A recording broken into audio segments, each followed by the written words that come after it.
안녕하십니까. 관리번호 2번입니다.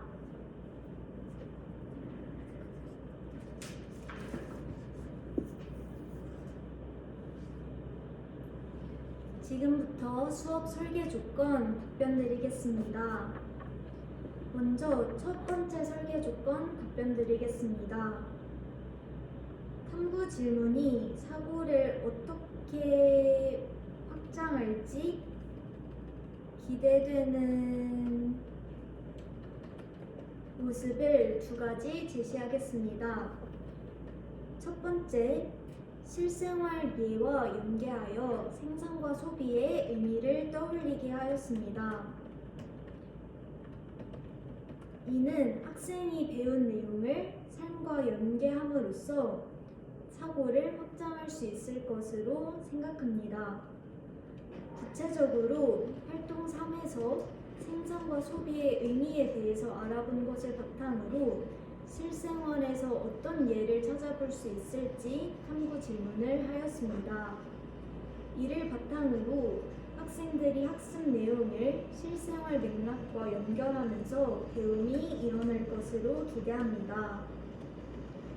두 번째, 소비만 단독으로 존재할 것인가에 대한 탐구 질문을 하였습니다. 이를 바탕으로 학생들은 생산과 소비의 개념을 분절적인 것으로 이해하는 것이 아닌 연속선상의 개념으로 이해할 수 있습니다. 이는 학생의 사고를 연결하면서 확장함을 기대해 볼 수 있겠습니다. 다음으로 두 번째 설계 조건 답변 드리겠습니다. 수업 활동이 결과보다 과정에 의미를 줄 수 있도록 두 가지 방안을 사용하여 설계하였습니다. 첫째, 질문을 이용한 수업을 진행하였습니다. 교사가 단순히 결과를 제시해 주는 것이 아니라 학생들이 학습 내용을 찾는 과정을 거치며 결과를 이끌어내도록 하는 수업을 진행하였습니다. 구체적으로 활동 2에서 생산과 소비에 대해 알아보는 활동을 할 때 학생들이 육각보드를 활용하여 먼저 시장에서 살펴볼 수 있는 다양한 예시들에 대해서 먼저 떠올려 보게 한 후 이를 두 가지로 분류하는 활동을 통해 생산과 소비의 개념을 도입하였습니다. 이러한 활동을 바탕으로 학생들은 지식을 찾아가는 과정에 초점을 두고 의미를 가지게 할 수 있습니다. 두 번째, 학습 과정에 대한 피드백을 진행하였습니다. 결과에 대한 칭찬이 아닌 과정에 대한 칭찬을 통해 학생은 자신의 학습 과정이 더욱 의미 있는 것으로 인식하게 할 수 있습니다. 이러한 두 가지 방안을 통해 학습 결과보다 과정에 의미를 두도록 수업을 설계하였습니다. 세 번째, 설계 조건 답변 드리겠습니다. 학생 반응을 다음 차시의 학습 내용으로 결정하였습니다. 구체적으로 학생은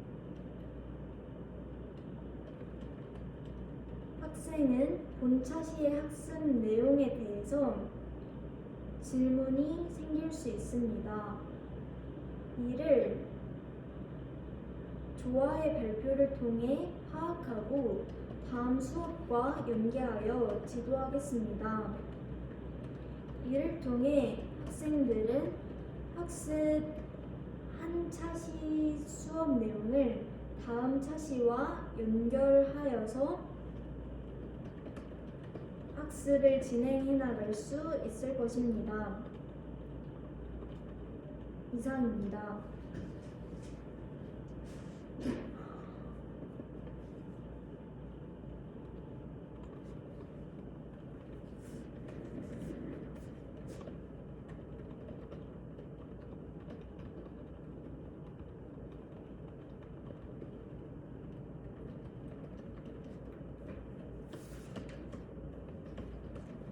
다음으로 수업 실현 시작하겠습니다.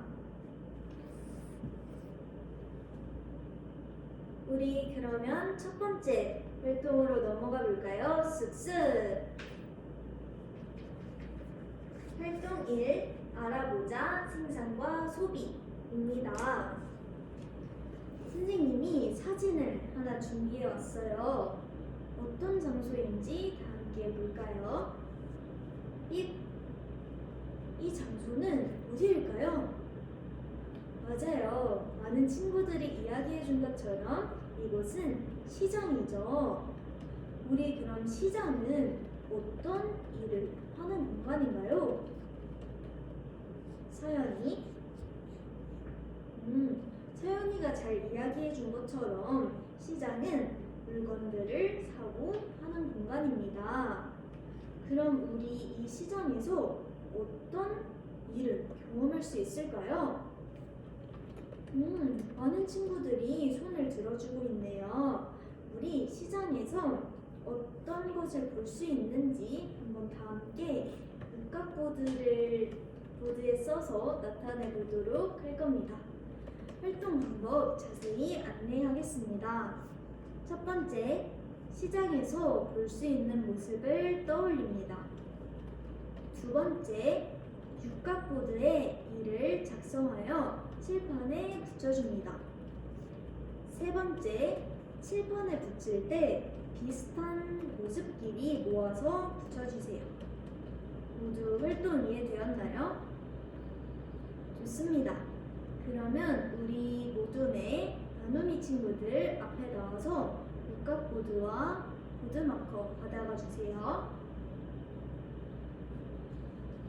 우리 활동 시간은 몇 분이 적절할까요? 5분이 적절할 것 같다고요? 좋습니다.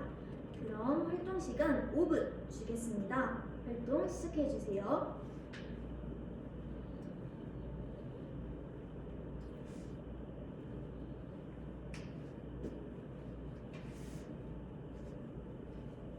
채연이는 왜 육각보드에 아무것도 쓰지 않고 있나요?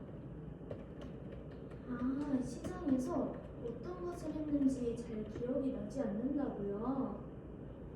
그러면 우리 종민이가 채연이를 도와줄 수 있을까요?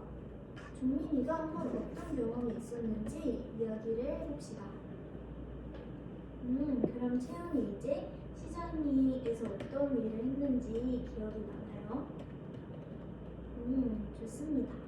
그러면 생각이 난 내용을 육각보드에 적어주세요.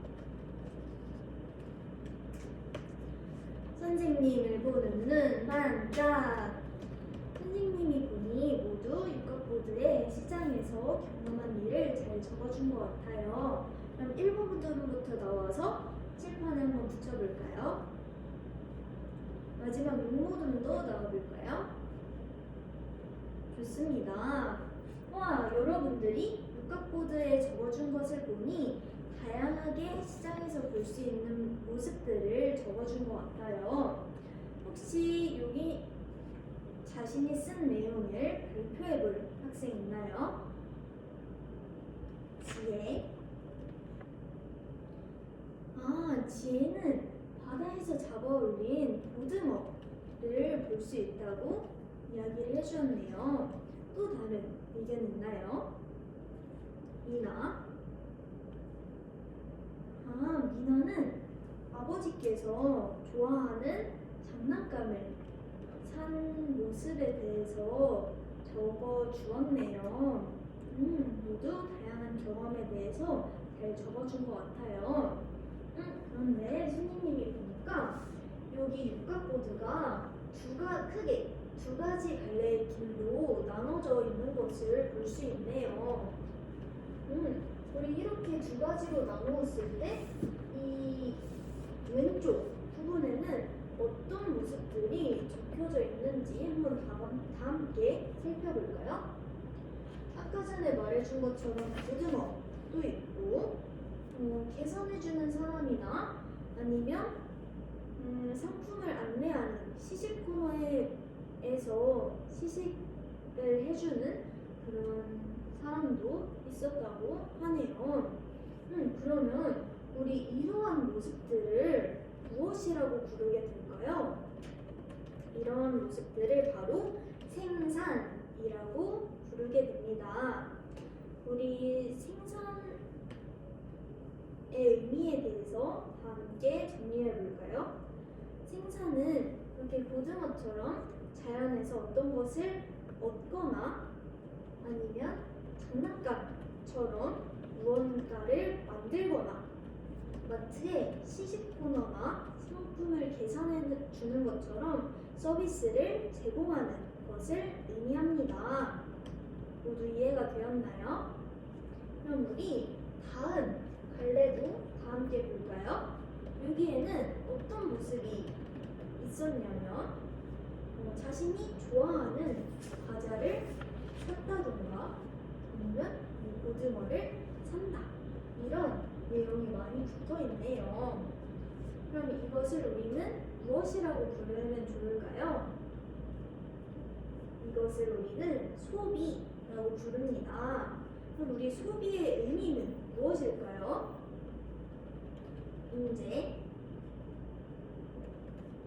문제가 아주 핵심을 잘 짚어주었네요. 소비는 우리가 필요한 물건을 사는 활동을 의미합니다. 그럼 우리 모두 생산과 소비의 의미 다 잘 이해해 보았나요? 모두들 공감의 새싹을 들어주고 있는 것을 보니 생산과 소비의 의미에 대해서 잘 이해해 주고 있는 것